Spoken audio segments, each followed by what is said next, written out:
With patch 10.12 dropping in 5 hours, I wanted to review the patch notes with you guys so we know what to expect going into the new season.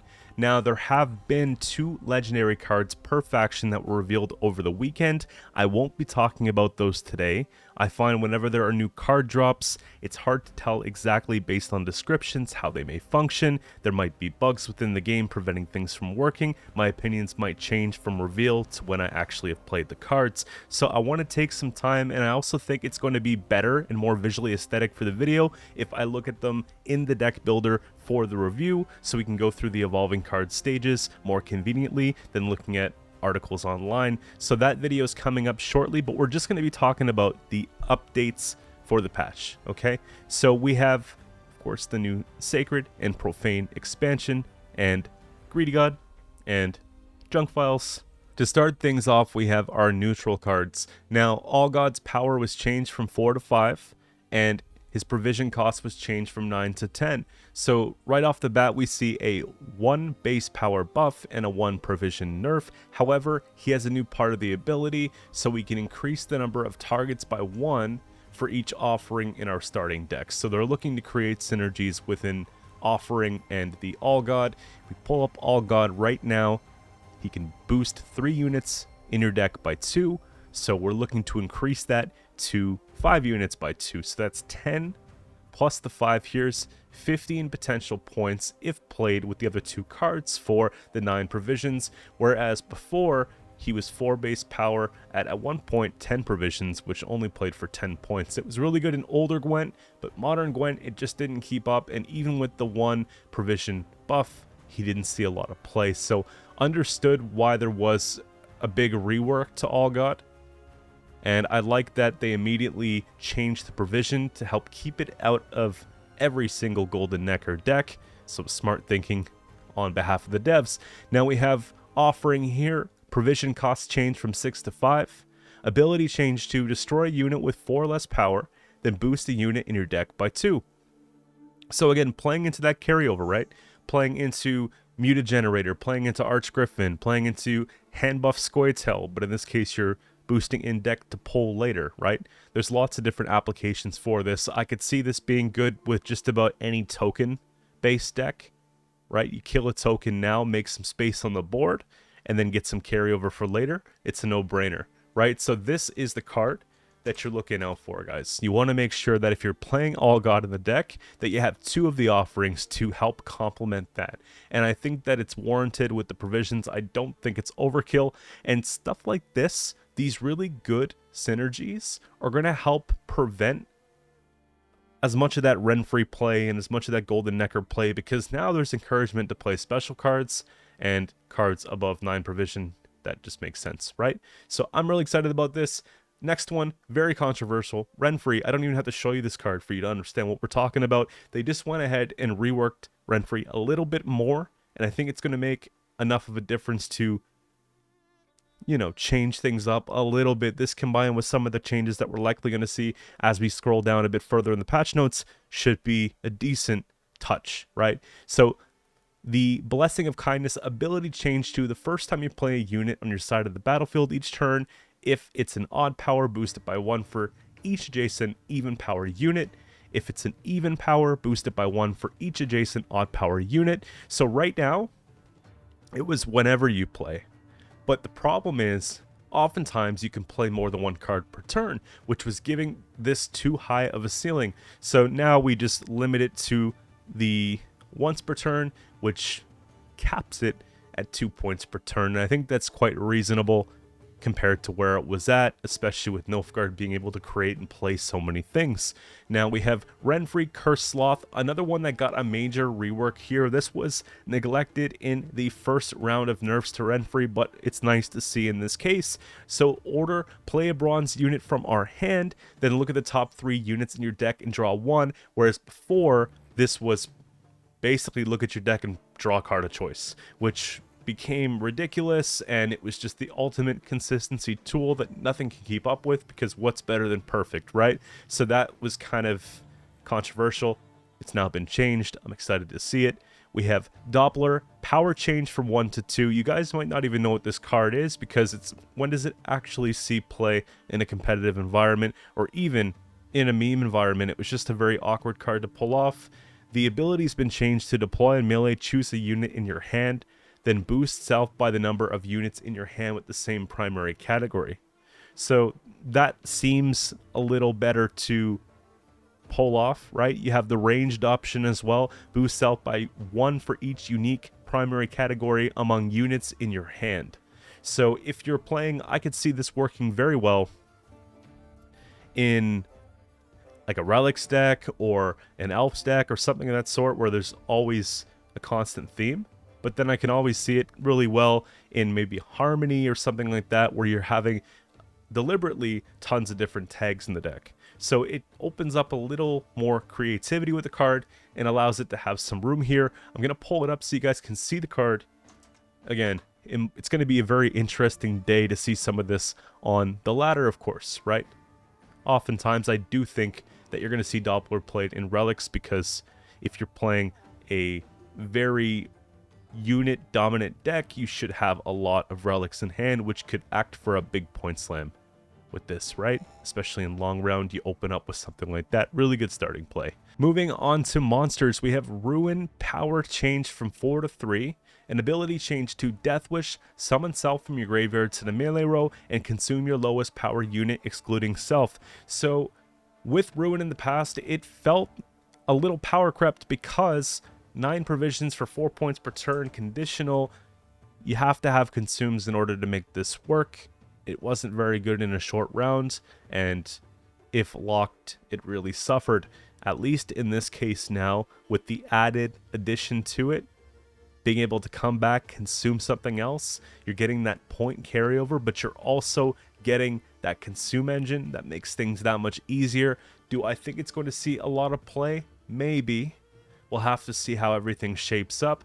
I know there's some really powerful monsters cards coming, so we'll see how this works in conjunction with some of those. But regardless, we will be trying this to see how it pans out. So really excited with a slight change to Ruin. I don't think Death Wish needed a whole lot at this time, but it's nice to see one of my favorite archetypes for monsters get a little something. Now we have Skellige, Drag Bond Do, power change from 4 to 5, ability change to move a bronze warrior from your deck to the graveyard, Zeal, Order, trigger the veteran ability of an allied unit in your graveyard, cooldown 1. That sounds kinda powerful, doesn't it? It's because the space there. But we have this here, wasn't seeing any play, right? Boosting all allied warrior units by 1. We weren't swarming the way that I guess it was originally intended. There aren't warrior tokens. Warriors play a lot of lower unit, a lot of raid heavy cards. So this didn't make much sense for 6 provisions because Skellige warriors have some of the best bronzes in the game, right? So we don't need something like that as much. Now we had a 1 power base buff boost, whatever you want to call it, and then we have a totally different effect. So I like this for setting up war clans early. I think this could be kind of cool for setting up something like Hjalmar early, right?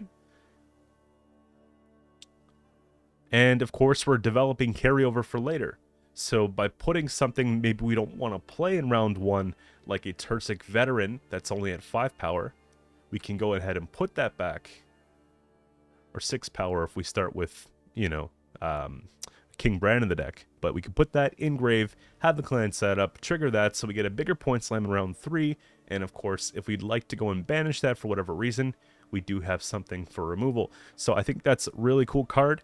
I think that Warriors have so many really cool cards right now, lots of playable cards, that it's going to be tough to decide if we're going to put this in a deck, but I certainly think that it's going to be able to go in just about any warrior deck. Again, think about it this way, this is a consistency tool, guys. So this combined with Vabjorn, combined with Blood Eagle, these things enough feel like a really good consistency measure for warriors to help keep it competitive and allow a little bit more maybe tempo early on and less awkward starting hands. So again, I think this is probably justified, okay?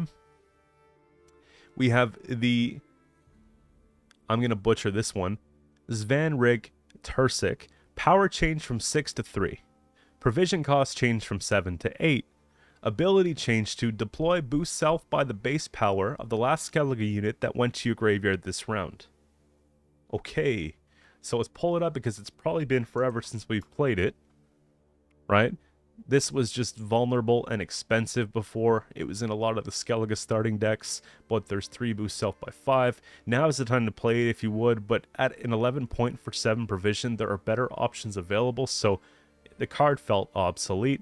In this case, 3, 8, okay. Boost self by the base power of the last Skellige unit that went to your graveyard this round. There are definitely things that you could do with this. You could use Jutta, and you don't have to use Iced at that point. You could use the Drag Bond Do, right? Put something there, get a boost if you'd like. I think you want to go a bit taller than that, but there's, again, tons of options that you can afford to do with that, and it just makes it nice to play Bog without Iced if you'd like. I think that that's going to be good, or something like that, or the discard package, you could choose what you're throwing away, so I don't mind that at all. I don't think it's going to break the game. It's expensive enough that you can't really fit this, all the current state of Warriors, and then something like this, you kind of have to pick and choose, so I'm happy with the change. We have Northern Realms coming up next. Griffin Witcher Mentor, ability change to deploy, draw your top unit and boost it by 1, then shuffle a card from your hand back into your deck. Adrenaline 4, draw your top 2 units and boost them by 1, then shuffle 2 cards from your hand back into your deck instead. So this is, I believe, meant to help revitalize the archetype with all the Witchers, right? But also with the Priestess. Really good shuffling, putting things back, great consistency tool.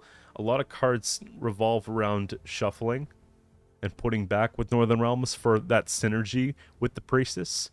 And of course, this likely has some good synergies with the new cards they're bringing out. I don't think that's really a game breaker. I like this card the way it was, but you're always looking to play it on Adrenaline, and sometimes you want to play it earlier because you have nothing else to play, and you want to benefit a little bit from it. So this Griffin Witcher Mentor is a change that I don't think is a bad one at all. So we'll pull it up just so you guys see what I'm talking about. This one here, right?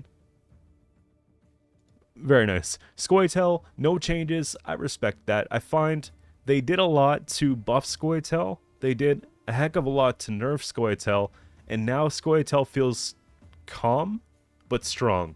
So I think they have elves that are still in a decent place. They have lots of tempo, lots of points. You have Harmony, which is a powerhouse. You have Precision Strike, Renfree, which I believe has kind of carved its way into being a little bit of a archetype in the game. You've got all your mid-range lists that are out there. There's just a lot you can do with Scoia'tael right now. No changes, makes sense to me. And lastly, moving on to, well, we got 2 left here. Nilfgaard, Imposter, has a new part of the ability. Whenever you play an aristocrat on your side of the battlefield, if there are at least 4 different statuses on your opponent's side of the battlefield, boost it by 1, okay? So this is going to help bring back that leader ability. I think that it's going to help contribute to getting aristocrats back in the meta a little bit, right? Giving Nilfgaard a little bit more flavor than it had, reducing the amount of Nilfgaard Renfree decks that are out there, or just Knight's powerhouse combo that we have. So I'm excited to see it. We'll have to see how it pans out. I didn't think Imposter was a bad leader ability to begin with. However, I think that with this added condition here, it could squeeze out a couple extra points, which could make a difference. So we have that. We have Guillaume, and finally we're seeing some changes to this, right? Was 2 busted before. Power changed from 6 to 2. You know the card was broken when they have to nerf the base power by 4, okay? And ability change to deploy boost self by the number of allied knights on this row, then boost an self and an enemy unit by half of their combined power. Order Grace 14, move all statuses from an enemy unit to self. I don't think this card is nerfed to the ground. I think it's still going to be playable, but I think it's going to be less problematic and less of an auto-include and more of something that you just want to put in a knight's archetype, right? before you're just able to put it in everything and it was no questions. So definitely something to consider. Again, still going to be strong, but you have to actually put knights down to make it work. Okay, that's kind of the idea. Ivar Evil Eyes, same thing looks to apply here. We have power change from 4 to 5. Now, you might be looking at this like a buff, but it's actually a nerf because the pre-adrenaline impact of Ivar is to swap the unit's power with an enemy unit. So if this is at 5, we're actually giving them an extra point back, making it awkward, right? Adrenaline 2, damage an enemy by 4 instead. So if we hit Adrenaline, this card will play for 9 points, right? 5 plus the 4 damage, and otherwise we get the 1 power nerf. You have to look at the bigger picture here. If we nerf Guillaume, and we're not getting as much of a payoff here, then that indirectly has an impact on Ivar. So you can't really go and nerf this to the ground and nerf this to the ground. So I think they made the right choice to pick this as a target and keep Ivar decent so that Ivar can still be a flexible Tal Punish tool in different decks, right? We have Milton, whose provision changed from 6 to 7. This was a very good complementary card for the Guillaume, right? They go hand in hand. I said that there was no way that this card could be 6 provisions, and I think 7's a good step in the right direction because right here you have boost self by 3, boost again by 3, so it's automatically playing for the 12 less 3, you know, plus whatever removal you have, so you get back to 3 points. But the thing is, now this is not getting like crazy payoff from the Guillaume without really pushing it towards a Knight's deck. So it's all coming together, right? And I'm happy with the changes. Finally, again, some variety. And we have Palmerin, de l'Enfant. We have provision cost change from 8 to 7. So this was a buff, and I think it's warranted because this was a win more card. It wasn't a win card. So they took a little away from Guillaume, and now we're able to fit this extra piece to help that combo when it's actually put into a deck that's meant to be played with it. So I think that that change was actually good for the archetype. You have to give something if you're going to take a lot, and so that just feels appropriate there. We have Tibor, of course. I didn't think that this card was exceptionally strong since they did the major rework. Unless you were running a spam version where you create a bunch of these and that's all you play, and that could be pretty problematic. But the provision cost here changed from 13 to 12, and I think that's it's just because it allows you to let them draw a card, and it gets kind of messy there, and it's meant to be played outside of the spam decks, I'm sure, so giving it 12 provision makes it more attainable. Now, Spotter provision changed from 4 to 3. Finally, another nerf to the spotters. They got 2 nerfs, 1 each in the last 2 patches. So Spotter was 5 provision and went to 6. Now it's 4 base power at 6, but it went down to 3. So a couple extra points shaved off there. We could still play a lot of them, but point slams can only get you so far in a long round. So just another change that makes a big difference, and we'll see how it pans out. Let me know what you guys think about this one. I'm just happy that we saw something with it. And lastly, moving on to Syndicate here, it's funny because with the new Siggy card, we found a way to make Tunnel Drill very powerful again.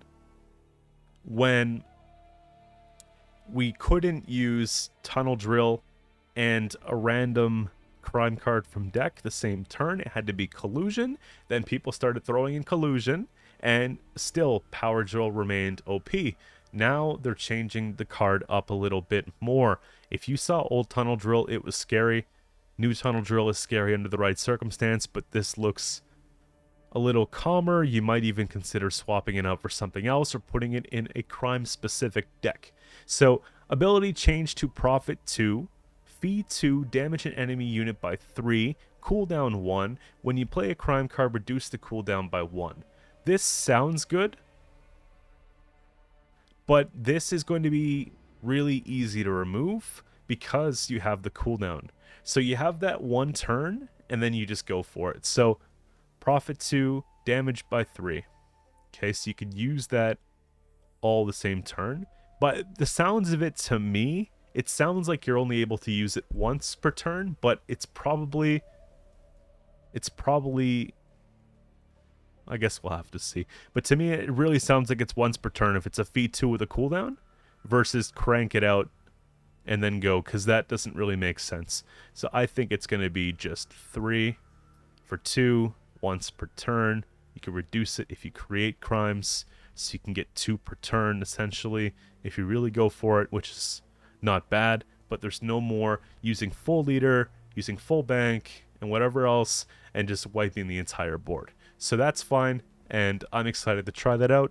Again, there's a place for the card, and it's not in every deck, which is great.